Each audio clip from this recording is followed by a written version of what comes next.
पहिले पहिले हम कैली छठी मैया बरत तोहार छठी। नमस्कार, मैं हूं नंदिनी और आप मेरे साथ देख रहे हैं द गॉस्पेल ट्रूथ। छठ पर्व अपने आप में एक अनूठा पर्व है और ये पर्व, इस पर्व की जो शुरुआत है वो बिहार से हुई। अगर आपको बिहार की वैदिक आर्य संस्कृति की अगर आपको झलक देखनी है तो आप बिहार का छठ ज़रूर देखिए। हालांकि अब छठ जो है वो सिर्फ बिहार का ही नहीं बल्कि पूरे भारतवर्ष में मनाया जाता है और साथ ही साथ विश्व में भी लोग इसको मनाते हैं। इनफैक्ट उत्तर प्रदेश, पूर्वी उत्तर प्रदेश के लोग इसे मनाते हैं, झारखंड के भी लोग इसे मनाते हैं और ये पर्व वर्ष में 2 बार आता है। एक चैती छठ मनाते हैं और एक कार्तिक छठ होता है, उसे मनाते हैं। छठ का जो पर्व है वो कार्तिक मास के शुक्ल पक्ष की षष्ठी तिथि को मनाया जाता है और 36 घंटे का ये बहुत ही कड़ा व्रत रहता है। इसमें बड़े सारे नियमों का पालन करना पड़ता है, बहुत स्वच्छता का पालन करना पड़ता है और 4 दिन का ये छठ होता है। जैसे पहले दिन नहाए खाए होता है, खरना होता है, फिर शाम का अर्घ्य, सुबह का अर्घ्य एंड देन पारण होता है। महिलाएं जो है पारण करती हैं। इसमें लहसुन प्याज पूरी तरह से वर्जित है और जैसा कि मैंने कहा कि ये सूर्य उपासना का पर्व है। इस व्रत में सूर्य देवता की पूजा होती है जो प्रत्यक्ष रूप से दिखते हैं और सूर्य देवता ही धरती पर जितने भी प्राणी हैं, धरती पर इनफैक्ट मैं अगर कहा जा सके तो धरती पर जीवन का आधार है। और इसके साथ साथ छठी मैया की भी पूजा होती है। छठी मैया जो है वो प्रकृति का कहते हैं कि वो छठा अंश है, प्रकृति देवी हैं। इनको कई जगह ब्रह्मा जी की मानस पुत्री भी कहा गया है, देवसेना भी कहा गया है और साथ ही साथ सूर्य देवता की पत्नी उषा, प्रत्युषा, उनकी भी पूजा होती है, उनको भी अर्घ्य दिया जाता है। और सबसे विशिष्ट बात तो ये है कि दोनों शास्त्रों के अनुसार दोनों भाई बहन हैं। और एक बहुत ही विशिष्ट बात है कि भारत में जो छठ पर्व मनाया जाता है तो डूबते हुए सूरज और उगते हुए सूर्य को, दोनों को ही अर्घ्य दिया जाता है। ये अपने आप में एक विशिष्ट बात है और भारतवर्ष के आध्यात्मिक श्रेष्ठता को ये जो पर्व है ये दर्शाता है। चलिए आपको कुछ छठ से जुड़ी हुई कुछ मान्यताएं हैं, कुछ लोक कथाएं हैं, उसके बारे में बताते हैं। कहा जाता है एक राजा हुआ करते थे और उनका नाम प्रियव्रत था और काफ़ी समय से उनकी कोई संतान नहीं हो रही थी तो उन्होंने यज्ञ करवाया और यज्ञ के बाद उन्हें पुत्र रत्न की प्राप्ति मिली। बट अनफॉर्चुनेटली जो बालक हुआ वो मृत बालक पैदा हुआ, जिसकी वजह से जो पूरा राज्य था, राजा खुद थे, वो शोकाकुल हो गए और उन्होंने ये डिसाइड किया कि वो अपने प्राण त्यागने का सोचने लगे। लेकिन जैसे ही वो शमशान की ओर जा रहे थे और तभी देवसेना जो है वो प्रकट हो गई और उन्होंने कहा कि मैं फिर से आपके मृत पुत्र को जीवित कर देती हूँ। और इसी के बाद से जो छठ माँ है उनकी पूजा जो है वो शुरू हो गई। तो ये तो हो गई पुराणों की बात। अब हम रामायण पे आते हैं। कहते हैं कि सबसे पहले जब राम ने जो आखिरी बाण जब चलाया था रावण को मारने के लिए, रावण का वध करने के लिए, तो उन्होंने सूर्य का आह्वान किया था जिसकी वजह से रावण का वध हो गया और उन्हें विजय प्राप्त हुआ।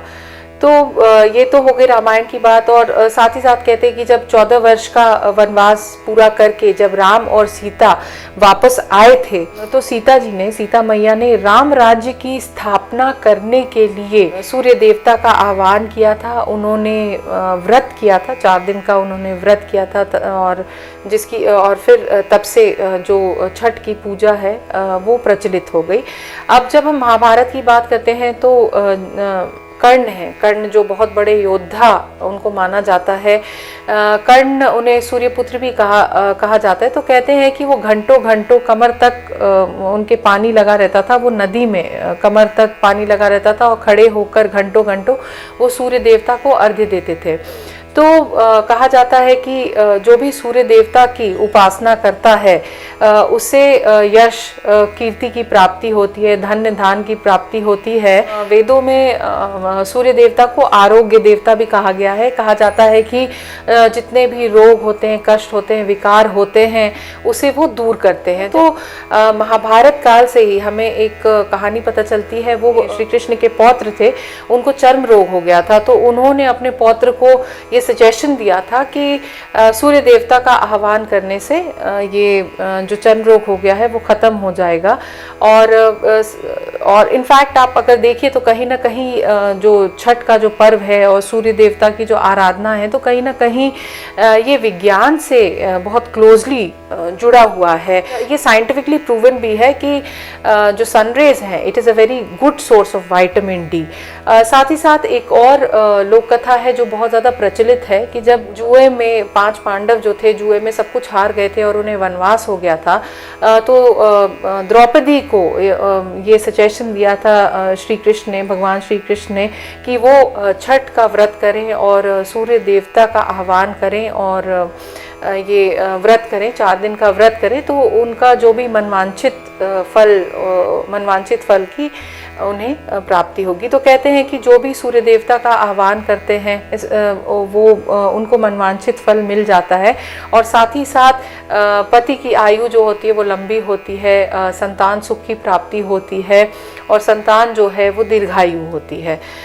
तो ये तो हो गए हमारे पुराणों की बात, वेदों की बात। अब हम कुछ विज्ञान की बात करते हैं, कुछ साइंस की बात करते हैं। देखिए हमारे जो भी जितने भी त्योहार हैं, जो व्रत हैं, जो पर्व हैं, वो जब मौसम बदलते हैं तभी ये व्रत, तीज, त्योहार तब होते हैं। और स्पेशली अगर हम छठ की बात करते हैं तो इस समय कुछ खगोलीय परिवर्तन होते हैं, जिसकी वजह से कहा जाता है कि मनुष्य के शरीर में भी बहुत सारे चेंजेस आते हैं। और उस नेगेटिविटी को हटाने के लिए तमाम तरह के ये व्रत, अनुष्ठान और कुछ खाने की चीज़ें जो हैं वो वर्जित की जाती हैं। तो इसका एविडेंस हमें शास्त्रों में मिलता है।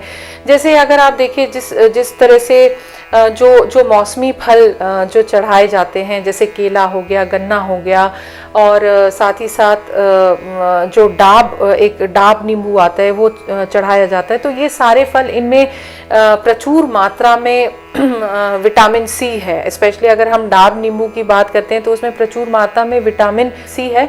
और अभी आप देखिए पोस्ट कोविड वर्ल्ड में जो भी कोरोना सिनारियो है, जो अभी ये सारी चीज़ें, जो ये पैंडमिक फैला हुआ है, तो उसमें लोग कहते हैं कि विटामिन डी और विटामिन सी अपने शरीर में प्रचुर मात्रा में हम लेते रहें, क्योंकि वो इम्यूनिटी को और हमारे इम्यून सिस्टम को, जो रोग प्रतिरोधक क्षमता जिसको कहते हैं, उसको वो बहुत इन्हांस करता है, उसको स्ट्रेंथन करता है, उसको मजबूत बनाता है। साथ ही साथ अगर हम छठ की बात करते हैं तो ठेकुआ अपने आप याद आ जाता है।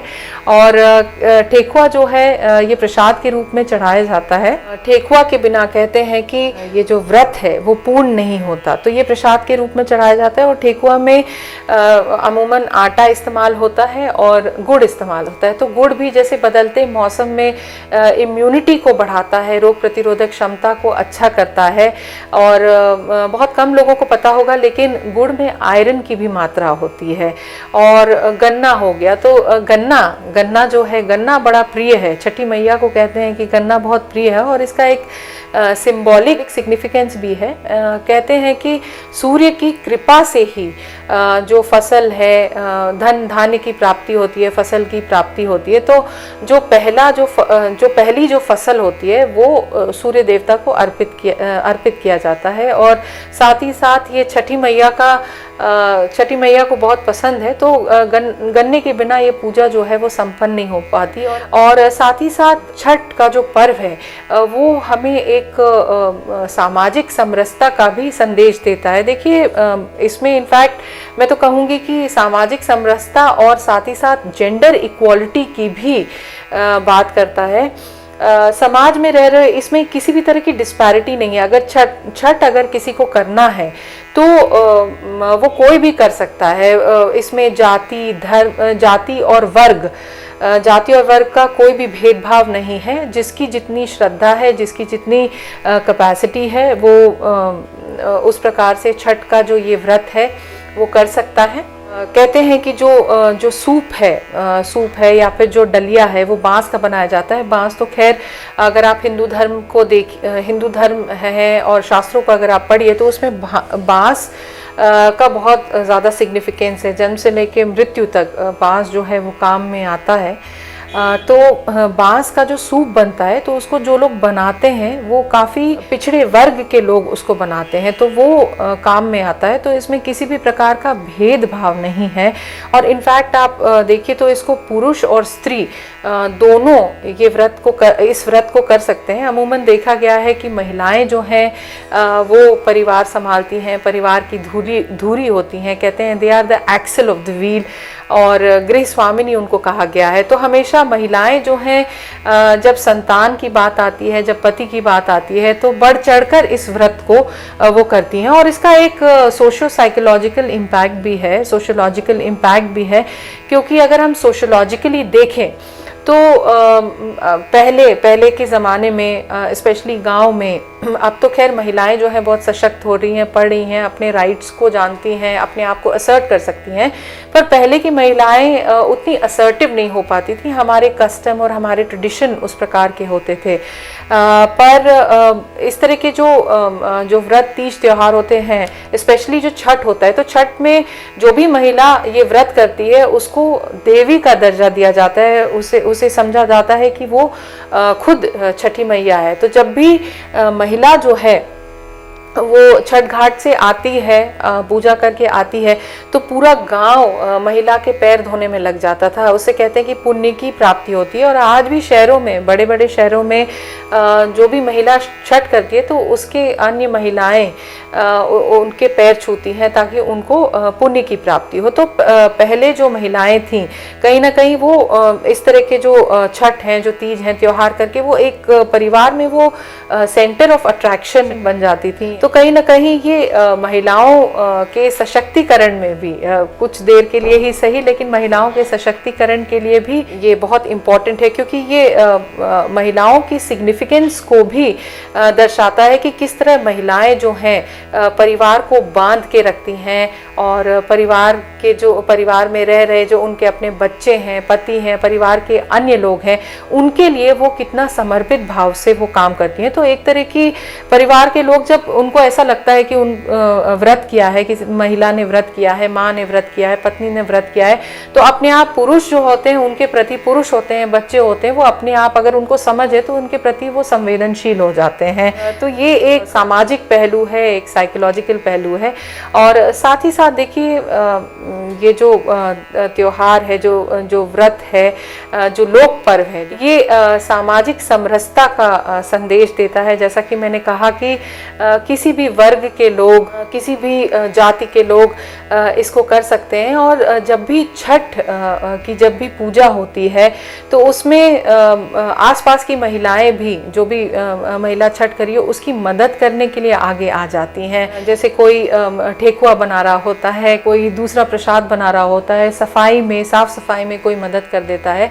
तो एक तरह से ये कम्युनिटी लिविंग को भी ये काफ़ी बढ़ावा देता है। और जब इस तरह की बात होती है तो लोग अपने इमोशंस जो हैं उस वक्त एक्सचेंज होंगे, कोई अपने आप को अकेला नहीं पाता है, और एक इंटरैक्शन जो है वो बना रहता है, जो कि आम तौर पर देखिए अभी शहरों में नहीं है। आजकल शहरों में कोई बात करने वाला नहीं मिलता, जिसकी वजह से डिप्रेशन के केसेस जो हैं वो इतने बढ़ गए हैं। तो इसका एक देखिए साइकोलॉजिकल इम्पैक्ट भी है कि महिलाएं मिलती हैं, काफ़ी सारे तरह तरह के लोक गीत जो हैं वो मिलजुल कर गाती हैं, तो एक खुशी का, एक उत्सव का माहौल जो है वो बना रहता है। तो जाहिर सी बात है कि सब लोग खुश रहते हैं, और एक ये हेल्दी लिविंग का भी ये परिचायक है। तो देखा आपने कि किस तरह से छठ का जो पर्व है वो विज्ञान से भी जुड़ा हुआ है, सामाजिक समरसता से भी जुड़ा हुआ है और प्रकृति से भी जुड़ा हुआ है। प्रकृति से जो ये जुड़ाव है, अगर आप देखें तो जब से मानव सभ्यता की शुरुआत हुई, प्रकृति और मानव में एक अनूठा संबंध रहा है। तो मुझे लगता है कि ये पर्व हमें बार बार याद दिलाते हैं कि हम निष्ठावान रहें, अपने परिवार के प्रति हम लोग समर्पित रहें, आपसी सद्भावना, आपसी समरसता जो है लोगों में वो बनी रहे। और साथ ही साथ प्रकृति ने हमें इतना कुछ दिया है, तो ये एक समय है कि हम उसके प्रति थैंकफुल फील करें और साथ ही साथ अपने अंदर अपनी जिम्मेदारी का भी एहसास जगाएं कि हमें अपनी नदियों को साफ रखना है, अपने वातावरण को साफ रखना है और अपने जो नेचुरल रिसोर्सेज, जो नेचुरल बाउंटीज जो हमें मदर नेचर ने दी है, उसका हमें संरक्षण करना है। नमस्कार। हम कैली छठी मैया बरत तोहार, छठी मैया बरत तोहार।